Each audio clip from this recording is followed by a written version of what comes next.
Tapi bagi orang yang yakin kepada Allah, ada Allah yang menguasai segala-galanya. Yang penting sekarang kita jadi orang baik, hati baik, amal baik. Allah yang akan mengatur besok lusa. Apapun yang Allah takdirkan besok lusa, gak ada masalah. Yang penting terbaik menurut Allah. Kalau takdirnya tidak cocok dengan keinginan kita, tidak apa-apa. Tidak harus cocok. Tidak harus cocok dengan keinginan kita. Enak bukan? Bagaimana kalau suami saya meninggal, dikubur? Yang menjamin ibu bukan suami, tapi siapa? Allah. Gimana kalau presiden nanti yang kepilih, yang jadi bukan presiden pilihan saya, ya nggak ada masalah. Tuhan kita kan Allah, bukan presiden. Yang menjamin kita adalah Allah. Tapi nanti gimana kalau, ya sudahlah. Kita menjadi ahli takwa aja dalam segala keadaan. Ciri yang kedua, orang yang kurang iman adalah terbelenggu oleh masa lalu. Sedih, kecewa, sakit hati, nggak terima oleh yang lalu, capek. Jadi hatinya tuh kalau ingat lalu tuh nggak bahagia. Kecewa, sedih. Dulu ingat waktu SD, dia pernah menghina saya. Padahal sekarang udah kakek-kakek yang diingat SD. Dia udah janji nikah sama saya dulu. Tapi dia nikah sama sahabat saya. Perih. Itu terjadinya 30 tahun yang lalu. Mau ngapain? Dan sekarang juga kalau dijodohin sama dia pasti nggak mau. Udah senior ya. Ada orang yang benar-benar dulu tuh dia anak buah suami saya. Tapi sudah dia jadi suami saya diremehkan, sakit hati. Ada orang yang hidupnya tuh sedih, kecewa, perih, sakit hati, dendam oleh yang sudah terjadi. Padahal yang lalu sudah berlalu, nggak bisa dimundurin lagi. Kalau orang beriman bagaimana? Ridho. Apa yang sudah terjadi, qaddarullah wa ma syaa fa'al. Kalau yang akan terjadi, At-Taubah ayat 51. Qul la yushibana illa ma kataballahu lana huwa maulana wa 'alallahi falyatawakkalul mu'minun. Katakanlah, sekali-kali tidak akan menimpa kepada kami kecuali apa yang ditetapkan Allah untuk kami. Dialah Allah pelindung kami dan kepadanya lah orang beriman bertawakal. Gitu. Saya sekarang semester 3, gimana kalau nanti saya kuliah nggak dapat kerjaan? Nggak usah ribet mikirin lulus kuliah. Pertama belum tentu lulus ya. Yang kedua belum tentu hidup. Mendingan sekarang aja. Selagi kuliah jadi mahasiswa yang bertakwa, mahasiswa yang sungguh-sungguh, yang disukai Allah. Besok lusa gimana? Kalau sekarang disyukuri, besok lusa Allah ngasih nikmat, tambahan nikmat. Kalau yang lalu bagaimana? Ridho. Surat Al-Hadid ayat 22.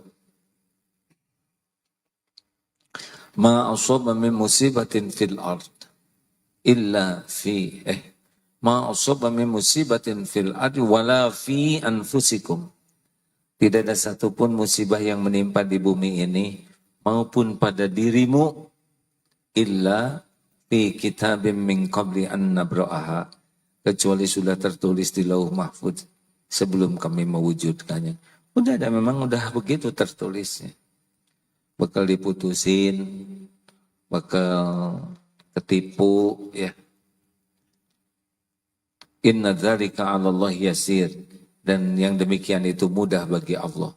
Likaila ta'sau 'ala ma fatakum wa la tafrahu bima atakum wallahu la yuhibbu kulla mukhtalin fakhur.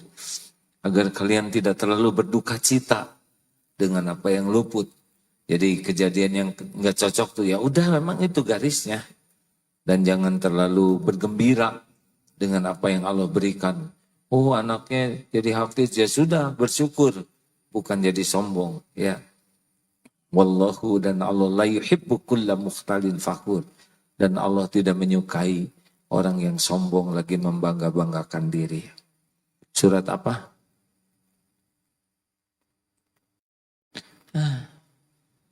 Belum juga pulang atau dicatat. Kalau belajar dicatat, kecuali yang brilian, yang sekali dengar langsung ingat, mencatat langsung pas dicatat buka WA ngebales WA. Alasan. Al-Hadid ayat 22-23. Besok belum tentu ada, yang lalu sudah berlalu. Nah gimana yang sekarang?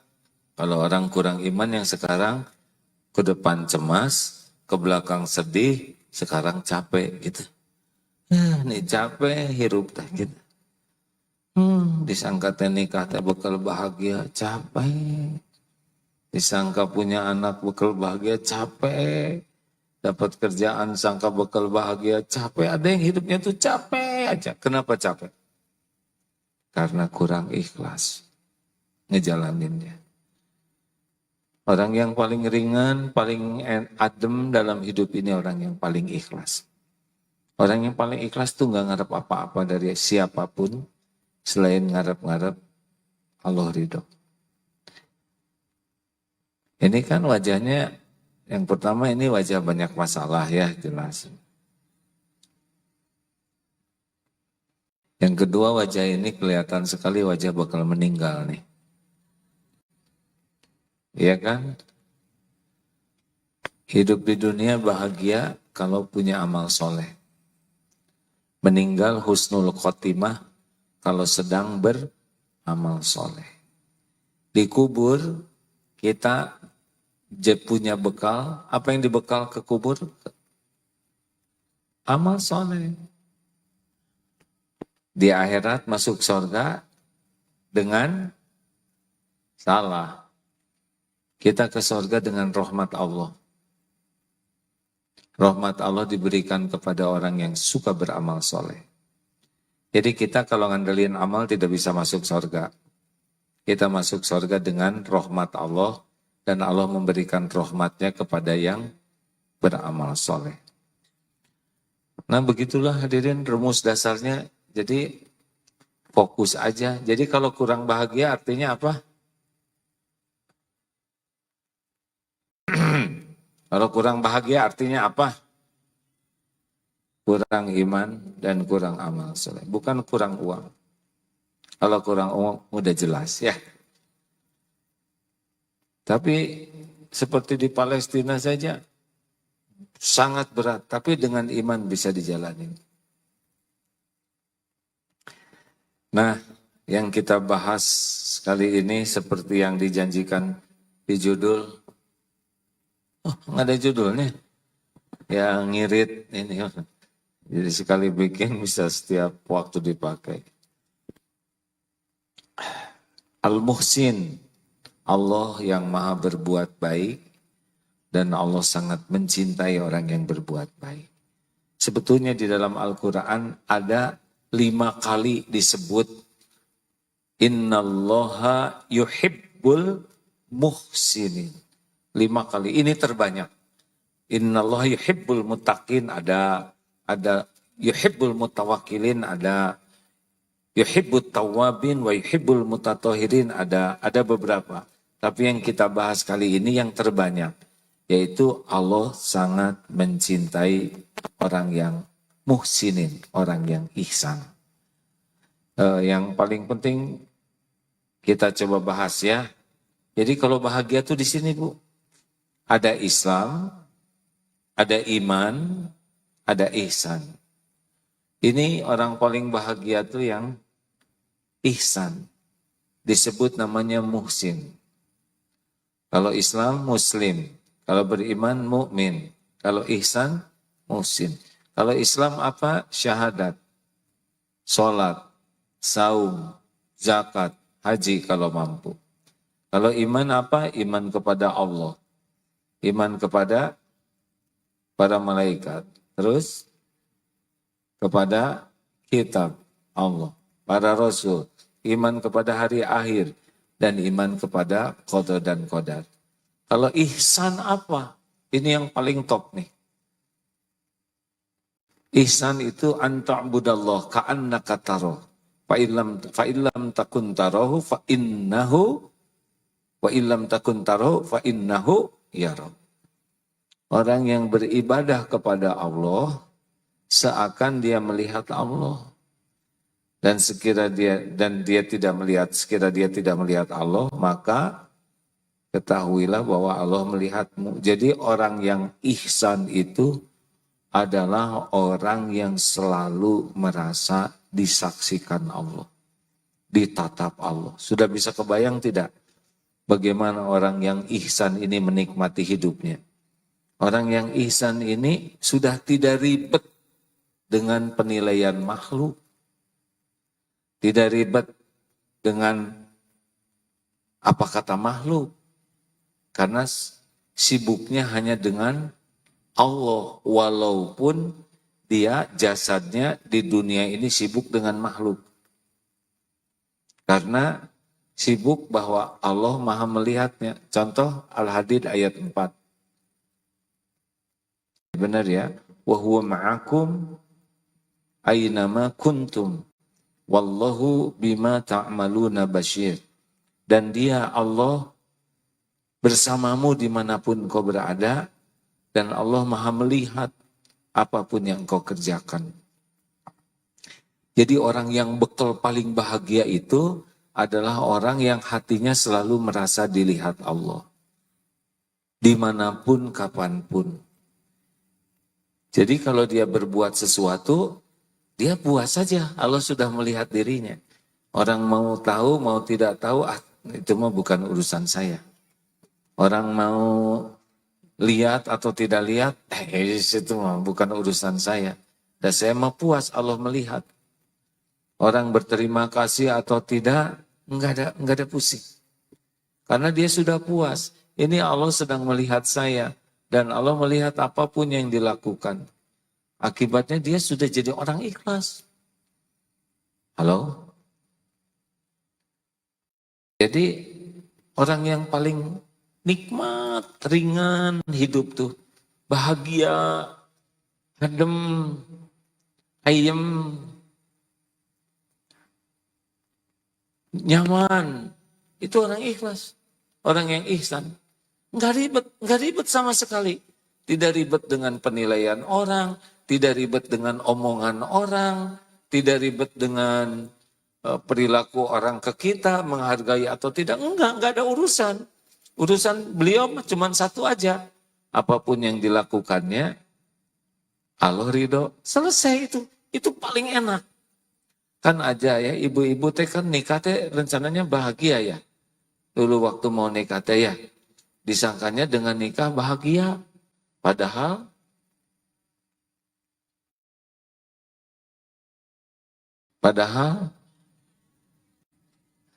gak yakin wajahnya. Disangkanya suami teh sumber kebahagiaan, ternyata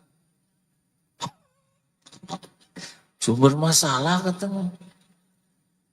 Jadi yang bermasalah teh perilaku suami atau sikap kepada suami. Dua-duanya terserah ibu ya. Kalau ibu bahagia sok aja jawab sesuka ibu ya. Bukan. Kita jadi tidak bahagia dalam berinteraksi dengan orang, dengan keluarga, dengan orang tua, dengan suami, dengan istri, dengan anak, dengan tetangga. Bukan karena kelakuan mereka, tapi karena kita berharap dari mereka. Bukan berharap keridhaan Allah lagi.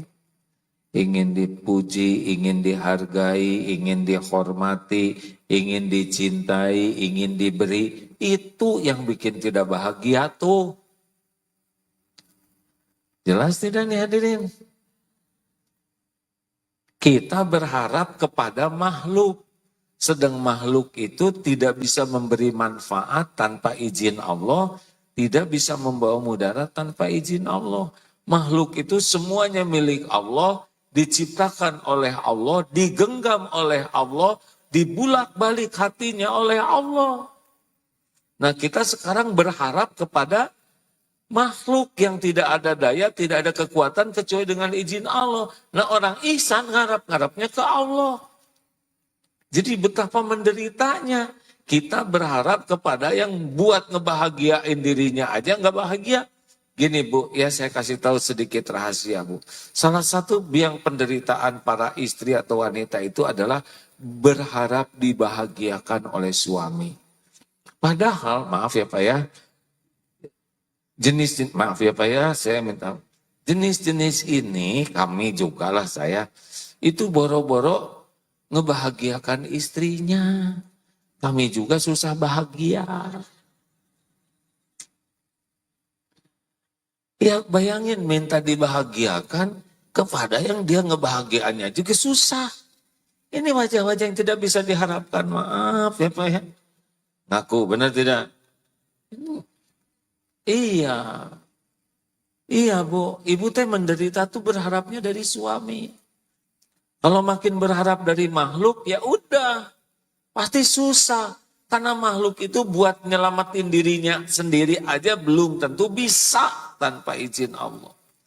Maka latihannya adalah latihan lepas. Jangan berharap dari makhluk. Kecuali berharap jadi orang soleh, berharap istri soleha, berharap suami jadi soleh, berharap anak jadi baik, berharap anak jadi dekat dengan Allah. Itu harapan yang disukai Allah. Tapi berharap dari makhluk sebagai sumber rezeki, sumber kebahagiaan, pujian, udah susah. Kita jadi mengabdi kepada makhluk dan Allah tidak suka. Ini sudah berulang kali disampaikan di sini. Bu, Ibu, yang menciptakan ibu siapa? Yang menghidupkan siapa? Yang ngasih rezeki selama ini siapa? Yang ngampunin dosa ibu siapa? Yang ngasih pahala siapa? Yang bisa ngasih husnul khotimah siapa? Yang punya sorga siapa? Kalau gitu suami apa? Hah? Kenapa dipikirin habis-habisan? Hei, jawab. Jadi suami itu apa sih? Ladang amal, benar. Kelebihan suami ibu syukuri, ibu berpahala. Kekurangan dan kesalahan suami, ibu sabar, ibu berusaha memperbaikinya, ibu dapat pahala. Tapi suami saya kelakuannya enggak berubah. Padahal saya sudah berusaha mendoakan yang ngerubah suami itu bukan kita, tapi Allah. Tugas kita fadzakir innama anta mudzakir. Hanya mengingatkan aja, enggak bisa mengubah. Yang bikin capek itu ibu ingin mengubah suami, enggak bisa. Ya pada saya udah centil, enggak ngepek. Saya sudah pakai baju selem kemana-mana, enggak ngepek. Saya sudah kursus masak, malah diare suami saya. Sama ini juga Raden, yang penderitaan suami. Suami mah udah cari nafkah, pulang ke rumah dibaudin, ya nggak? Anak nggak nurut, ya nggak? Kalau nggak mah susah lah. Kecuali orang-orang yang ihsan. Makanya kita nggak perlu disebut suami teladan, suami terbaik, ingin dikagumi istri, anak. Nggak perlu. Keperluan kita cuma satu saja. Semua aktivitas kita Allah ridho. Itu aja. Enggak ribet. Ngasih tahu nasihat ke istri, itu kita enggak bisa ngebulak-balik hati istri. Nasihat kita kan buat diri sendiri aja enggak mempan, ya kan? Apalagi istri yang udah tahu modal bapak. Ngomong naon, Pak. Nyuruh ngaji ke anak lebih banyak hafalannya. Ya. Suruh banyak belajar ke istri lebih banyak ke pengajian daripada bapak. Ribet lah Pak, banyak nasihat tuh Pak. Bukan tidak boleh memberi nasihat, tapi punten ya enggak ngepek. Kecuali Allah yang membulak balik hatinya. Jadi lebih kuat air mata tobat daripada nasihat yang tidak disertai tobat. Nangis ibu teh pengen punya anak, udah punya anak nangis lagi ya, disakitin anak. Ada anaknya speech delay, jadi belum bisa belajar bicara. Sampai disekolahin untuk dilatih bicara. Aduh sepatah kata, ibu oh gembira, lapar oh gembira. Awalnya gembira, sepatah dua patah kata, lama-lama jadi bawel itu anak. Jangan katakan jadi sedih, padahal dulu hanya Bapak, ini gembira disebut Bapak, lama-lama ya si Bapak juga gitu, sakit hati. Dunia mah kalau ngarep-ngarep dari makhluk penderitaan. Jelas? Jadi apa langkah awalnya latihan untuk ikhlas? Berhenti berharap dari selain Allah. Dari siapapun. Silahkan periksa. Silahkan periksa. Kalau kita ngarap-ngarap ujungnya jadi gelisah. Jadi kecewa. Jadi sakit hati. Benar? Jadi marah. Betul atau betul? Makanya latih untuk berharap dari makhluk untuk kepentingan pribadi dan hanya berharap dari Allah. Ini awalnya nih kalau mau latihan. Karena misal WA ya, ternyata udah contreng biru 2 di atas online, tapi tidak ada jawaban. Gimana? Sakit hati. Dikirim yang ada tanduknya merah itu. Ya. Amalkan dong, amalan Islam. Apa yang pertama? Husnudzon. Husnudzon. Rasulullah SAW bersabda, Iyakum. Maaf. Zanna fa inna zanna akdzabul hadis. Jauhi prasangka. Karena prasangka buruk itu sedusta-dusta perkataan. Kenapa buruk sangka disebut sedusta-dusta perkataan? Kalau orang bohong, dia tahu tuh dia lagi ngebohong. Tapi orang berburuk sangka, dia udah pikirannya jelek, tidak merasa salah. Karena merasa prasangkanya yang buruk. Itu dianggap benar, ya kan? Makanya kalau ada WA belum dijawab, udah berbaik sangka. Siapa tahu sedang sangat sibuk. Lah kan kesibukan dia baca WA. Ya, mungkin dia lagi sibuk membaca yang lain. Dan enggak, kan di kontaknya juga cuma ada saya. Ya mungkin beliau sedang menjawab. Enggak mungkin, enggak ada tulisan itu di atasnya. Ini online nih bersih katanya. Ya mungkin beliau sudah menjawab tapi lupa send. Enggak mungkin, dia ingatannya kuat. Terus saya gitu kalau pengen menderita Maya. Mungkin sudah send tapi kuotanya baru saya kirim kuota. Ya mangga telek gue atuh.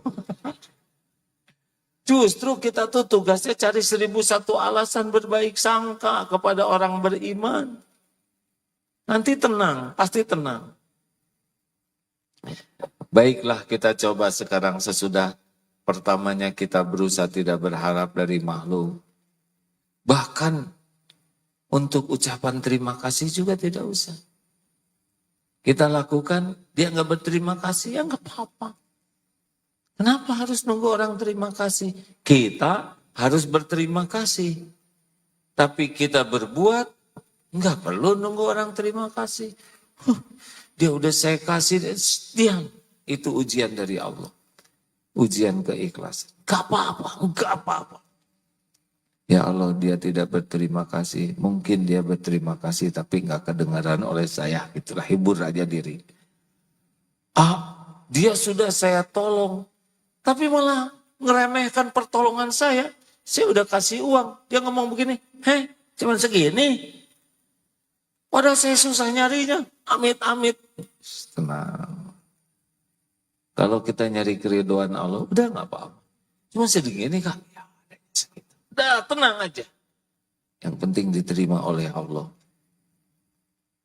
Kita udah jujur, tapi dicurigai, gak apa-apa. Yang penting jujur. Ingat ya, ada orang berbuat baik agar dianggap baik. Belum termasuk ikhlas. Jadi kita berbuat baik agar dikenal sebagai orang baik. Dia nggak baik. Karena dia baiknya baik acting. Ada juga yang berbuat baik agar dia jadi baik ke kita. Itu biasanya teknik-teknik pemuda playboy cap 2 cula tuh ya. Kasih permen ke adiknya. Ada aja pemberian-pemberian tapi diniatkannya supaya dia jadi baik. Termasuk suap penyuap. Yang ketiga, ada orang berbuat baik supaya dia tidak berbuat jelek. Ada itu, sama nyuap juga nih. Jadi ada suami yang terus ngasih tas ke istrinya supaya istrinya nggak curiga. Ada juga yang berbuat baik dalam tanda kutip supaya orang terjerat oleh kebaikannya supaya hutang budi. Kasihan ini budi dibawa-bawa terus ya.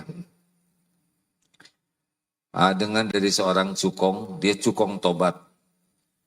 Dia tuh suka ngasih ke aparat, sengaja dikasih. Beliin HP baru. Istrinya juga, anaknya diongkosin ke luar negeri, diongkosin umroh, terus ngeluar. Supaya apa? Terjerat oleh kebaikannya sehingga tidak bisa nangkep. Tidak bisa memproses. Ini tidak termasuk baik.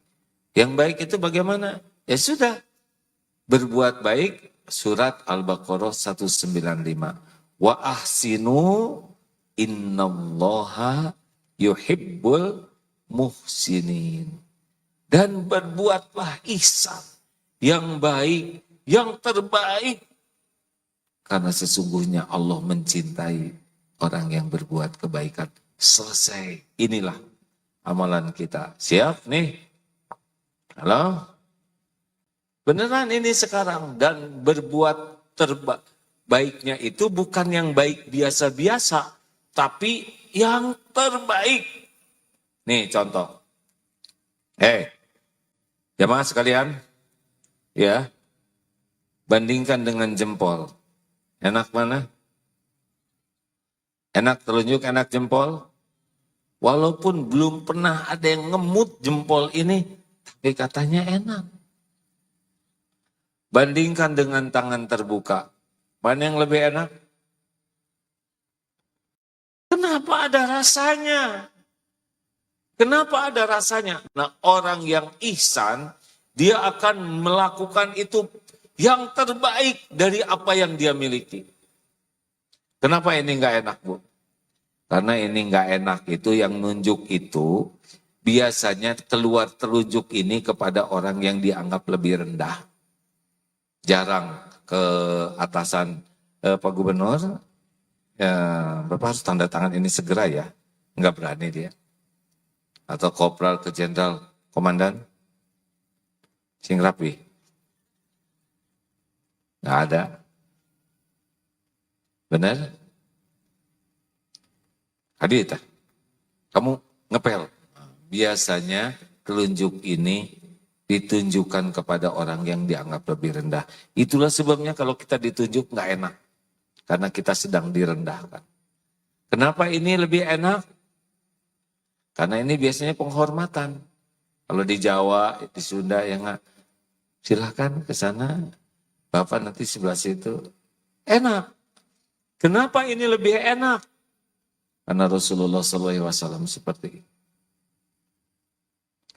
Saya lihat polisi kalau nggak enak, jarang, enak.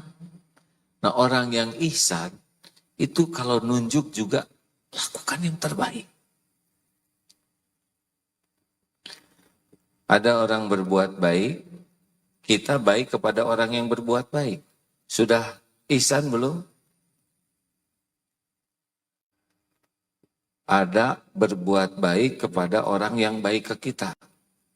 Ada yang berbuat baik kepada orang yang biasa-biasa aja. Ke kitanya nggak berbuat baik, netral gitu. Tapi kita baik, mana yang lebih tinggi? Pertama, kedua. Ada lagi orang yang berbuat baik kepada orang yang ngomong nggak enak ke kita. Mana yang lebih tinggi? Nah itu ihsan. Jadi kalau ibu berbuat baik sama yang tukang traktir ibu mah nggak aneh. Ya ibu tuh meni awet muda, ciri-ciri pengen ditraktir. Kenapa ibu makin hari makin muda? Ayo tuh jajan bakso. Aduh, kalau udah lapar-lapar keluar pujiannya. Ya, itu baik palsu karena dia baiknya supaya ditraktir. Hati-hati nih menjelang lebaran biasanya banyak yang ujuk-ujuk jadi baik. Jam 3 tuh ngedoain semoga Bapak Ibu dimuliakan Allah dunia akhirat. Ya, terutama menjelang THR ya. Keluar doa-doa itu. Hati-hati itu doa palsu. Itu mah strategi untuk caper, cari perhatian dan ya cari pemberian. Jangan berbuat baik untuk menjerat orang. Kalau mau baik, baik saja. Jelas hadirin sekalian? Kita orang silaturahim, kita silaturahim lagi ke rumahnya, itu draw. Tapi dia jarang silaturahim ke kita silaturahim, naik. Dia malah nggak mau silaturahim, kita yang ngedatengin, itu ihsan. Kelihatan tidak bedanya?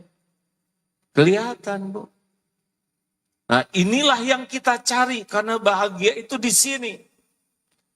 Dia marah, kita marah lagi, impas. Dia marah, kita diam. Dia marah, kita maafkan. Dia marah, kita diam, sabar, maafkan, kasih hadiah. Top itu. Ali Imran 134. Wal kadhimina ghaidha wal 'afina 'anil nas wallahu yuhibbul muhsinin.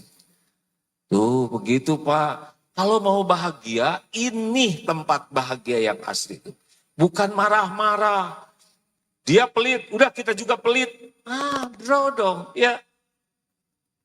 Hadirin, enak gak sih ceramah ini kayak kurang pada setuju gini. Saya lihat wajahnya gak semangat. Ini pelajaran muluk mustahil katanya. Justru ini standarnya kalau mau bahagia itu innallaha yuhibbul muhsinin. Ini belum pakai surat Al-Qasas 77. Wa ahsin kama ahsanallahu ilaik. Dan berbuat baiklah sebagaimana Allah berbuat baik padamu. Wah ini nggak akan ketaekan oleh kita ya kan. Jadi kalau kita sekarang mau berbuat baik, cari ranking tertinggi. Contoh, kita memberi kepada orang yang minta. Tapi ngasihnya begini, jangan minta-minta terus dong. Tiap bulan ada aja. Ngasih, tapi pakai ngomel. Saya tuh sebetulnya kalau udah akhir bulan, kamu pasti minta-minta. Enek saya tuh. Ini gak ada nilainya pemberian ini yang diiringi dengan kata-kata yang menyakitkan. Atau cara ngasihnya. Dasarlah. Ini tidak ihsan. Memberi sesudah orang minta, baik. Sepanjang tidak disertai kata-kata yang menyakitkan. Tapi memberi sebelum orang minta, karena kita tahu dia pasti susah nih. Beda tidak derajatnya kan? Jawab atulah sing ihsan. Jawab sebelum saya bertanya. Nah itu lebih ruwet hadirin. Jadi ini udah tahu nih saudara saya ini sulit nih. Kita selidiki. Tapi dia malu mau pinjam uang. Kita leluasa kirim. Sebelum orang pinjam atau minta karena kita udah tahu. Ada lagi yang lebih tinggi lagi. Tahu tidak? Kirim tanpa harus tahu kita yang ngirim. berat emang. Setidaknya asal tahu aja ya. Kita ngasih ke seseorang tapi tidak tahu orang itu kita yang ngasih. Supaya orang tidak merasa hutang budi. Disamarkan aja. Seperti kita beli mangga, tukang mangga sisa tinggal 10 kilo. Kita cuman pelit 2 kilo. Udah sore mau beri berapa kilo? Beli semuanya. Supaya dia lega. Ini yang 2 kilo kirim ke tetangga ini, 2 kilo ini. Tidak usah dikasih tahu dari saya. Enggak usah di video kan. Tidak usah. Jamaah sekalian yang penting ikhlas ya. Tetangga itu tidak ada yang tahu saya ngirim. Tapi diumumkan ke followers. Udah, uangnya juga milik Allah. Tukang jualannya senang. Barang dagangannya habis, benar? Tetangga juga senang. Ini dari siapa? Udah gak bisa. Karena kalau kirimin tetangga. Nanti beritahu dari saya dan tolong mintakan doa karena saya lagi dililit hutang. Nggak ikhlas. Udahlah, hutang Allah tahu kita lagi punya hutang. Makin ikhlas, makin puas dengan Allah yang menilai. Masya Allah. Nah itulah yang kita latih dalam hidup kita tuh. Saya agak malu kalau mengulang-ulang cik atau lelaki ya. Lelaki. Sebaik-baik lelaki itu yang paling baik ke istrinya. Yang sudah mah udahlah, nggak apa-apa ya, itu masa kegelapan. Sekarang, kalau mau bicara sama istri itu pilih kata-kata terbaik. Mana yang paling disukai? Kalau misalkan istri kulitnya agak hitam ya tidak usah nyebut Hajar Aswad dan sebagainya. Yang membuat tertekan ya. Atau hitam kemerah-merahan agak rumit itu hadirin. Umairah itu kan putih kemerah-merahan ya. Cari kata-kata yang baik. Kalau enggak usah ngomong. Lelaki itu jangan banyak bicara. Lelaki. Itu dari tadi bicara terus. Ini bukan bicara, ini ceramah. Bicara secukupnya. Faliyaktul khairan. Ahliyasmu. Pakai nada yang lembut. Yang sopan. Oh dari mana dalilnya? Lah Nabi Musa dengan Nabi Harun aja ketika diperintahkan Allah bertemu dengan Fir'aun, qaulan layyinan, perkataan yang lemah lembut, itu ke Fir'aun. Emang istri bapak Fir'aun wati apa? Yang lembut, Pak. Kalau mau galak sama Israel sana. Pak, dengerin. Oh, langsung nunduk. Pasti isi saya ngelaporin. Katanya, enggak, jangan suudon. Pak. Mau ngapain? Hebatnya lelaki itu bukan dari omongan kasar, keras. Justru itu lelaki lemah. Lelaki perkasa alladzi yamliku nafsahu indal ghadab. Lelaki perkasa yang bisa menahan amarahnya. Walaupun kadang-kadang istri menjengkelkan, kata-katanya enggak enak, ya udah kita yang enak. Diam aja. Kalau istri lagi marah, wanita jangan dengar ya. Ini saya nasihatin kaum saya. Sebetulnya ini juga sasarannya bagi yang situ ya. Cuman disamarkan. Maaf ya. Lelaki. Kalau istri lagi marah, itu lagi tidak normal. Normalnya itu lagi baik. Marah itu akal sehatnya turun. Buktinya kalau lagi tidak marah segitu baiknya, itu yang asli. Marah itu lagi diculik oleh setan. Dibisikin setan, yang keluar kata-katanya ngaco, bukan yang asli. Jangan tersinggung, jangan sakit hati, anggap aja lagi ngigau. Dan gak sadar dengan omongannya. Tugas laki-laki bukan sama-sama ngigau. Jangan diladenin dengan kemarahan, itu kita pengecut, salah. Tugas kita membantu meredakan amarahnya. Bukan ikut diculik setan. Lelaki dengerin. Walaupun di sini udah jengkel, tahan. Bukan ini yang jadi solusi. Bukan marah-marah yang jadi solusi. Redakan. Kan kalau lagi enggak jengkel sama istri teh, seru, betul tidak? Yang belum punya jodoh hanya sekedar ini aja ya intro. Ini penting nih, ihsan tuh tahan marah.